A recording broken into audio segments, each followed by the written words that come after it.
Hello, dear ones. I hope everybody's doing good. Today, I'm going to be sharing with you another story, a story called A Cat for Santa. And we see a beautiful cat sitting in a Santa sludge and waiting for the ride. So let's see what it's all about. This book is written by Ferries. All right. Let's enjoy the journey together and let's see if we can learn something from the story. And a special shout out to my two lovely kids, Mehdi and Mina. I hope you enjoy the story. Love you guys. Let me tell you what happened one day in the enchanted forest. The dark fairy was up to her tricks, and the kitten got lost and couldn't remember where she lived. And so it began. For little kittens, Four little kittens were outside their home looking for their mittens. The dark fairy came and turned into a blue butterfly. One of the kittens, a white one, began to chase the butterfly, as kittens will do. The butterfly led the kitten to a deep, dark well. When the kitten jumped up on the well to catch the butterfly, it turned back into a dark fairy and startled her. She fell into the well. Meow, meow.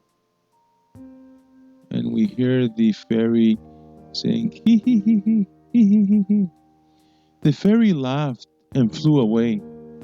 The kitten was at the bottom of the well, wet and scared. She was crying, meow, meow. She had bumped her head on the way down. Meow.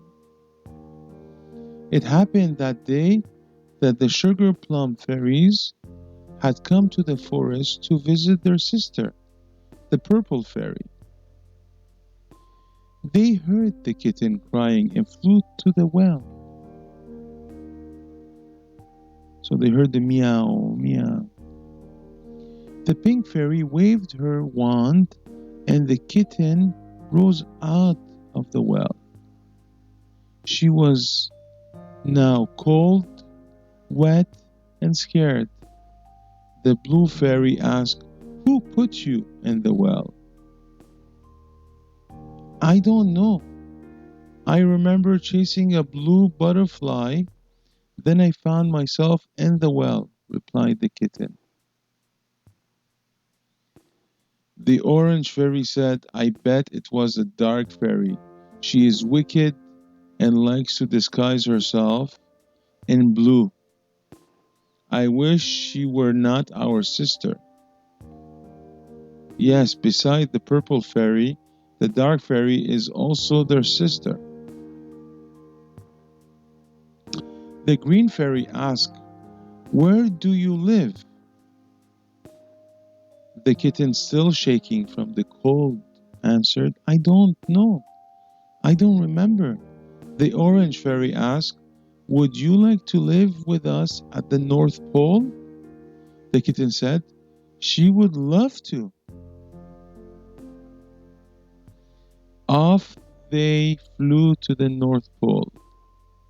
The kitten magically flew too. Can you guess how that happened? The fairies would have to visit their sister another day. When they arrived, Miss Claus saw the kitten and said, "Oh, Santa loves kitten. Oh, Santa loves kittens. He had a white kitten with green eyes when he was a little boy. The fairies had a quick discussion among themselves. What do you think they are talking about?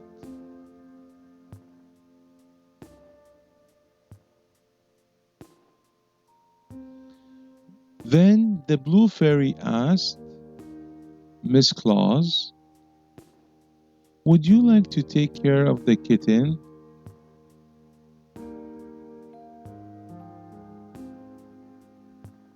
She replied, oh, yes.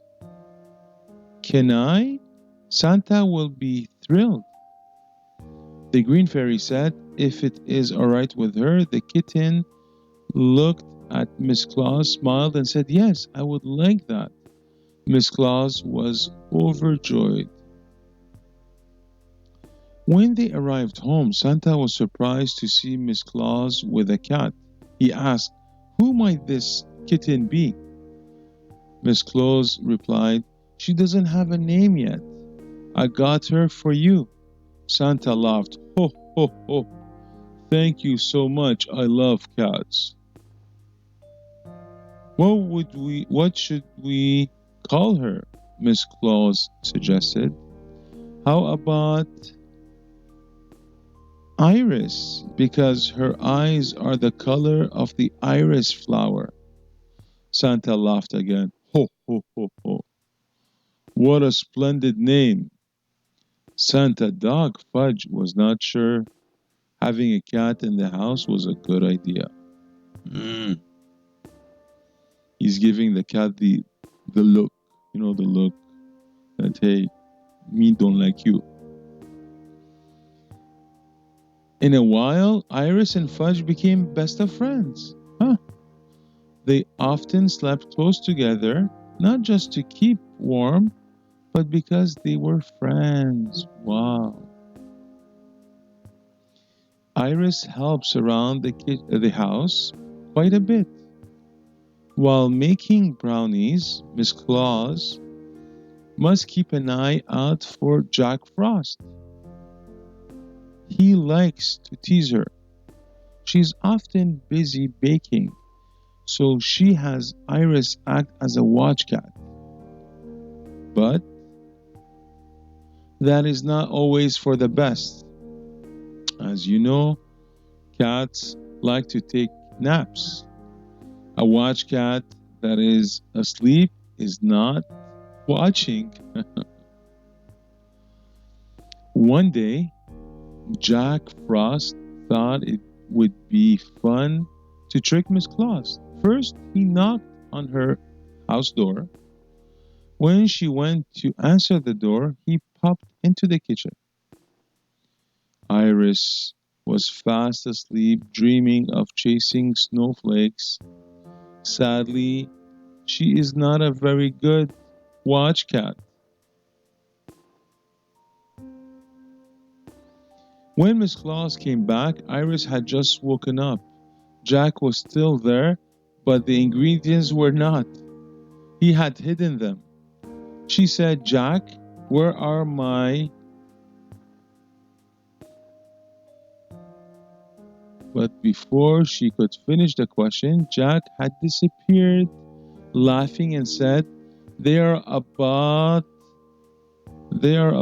but they are not out. They are about, but they are not out. What a riddle. So Jack gave Miss Claus a riddle to solve in order to find the ingredients. Miss Claus and Iris thought about the riddle. If they are about, they are near. If they are not out, they are in, said Miss Claus. Where do you think the ingredients are? In the kitchen, what is near and could have something put in? Iris knew right away the ingredients are in the cabinets. She found them very quickly. Miss Claus was very happy. Miss Claus did not think Jack jokes was funny. That year he did not get any brownies. He has not pulled that trick since. Iris is also a big help to Santa, especially on Christmas Eve. She helps him load his sledge. Uh, she shoots the gift into his bag while he checks them off. Sometimes she miss, sometimes she misses, and Santa has to duck. When they are done, Iris stands guard with her snowball cannon. Christmas goblins try to steal the presents before Santa can deliver them. Iris is a crack shot. Snowball stings and a goblin has not gotten a gift yet. After a long day of loading the bags in the sledge, it is night and time for Santa to deliver the gifts. The reindeer are hooked up to the sledge and ready for the task ahead. The orange fairy is there to cast the spell to help the reindeer fly farther and faster than ever. To hasten Santa on his trip, the north wind blows a big gust of wind. The man in the moon looks on, smiling and shining brightly, lighting Santa's way. After a long day helping Santa and Miss Claus, Iris is ready for a good night's sleep. Click on the sleeping Iris to help her find the brownie ingredient. Load Santa's sledge and protect the gift from the Christmas goblin. So thank you for following the story. I hope you enjoyed it. It was a fun and light story for the younger ones. I wish you all a wonderful day. If it's your bedtime, a wonderful sleep. Stay warm. Take care of yourself, and a special good night to my two lovely kids, Mehdi and Mina. I love you guys. And take care. And I'll see you on the next story. Bye bye.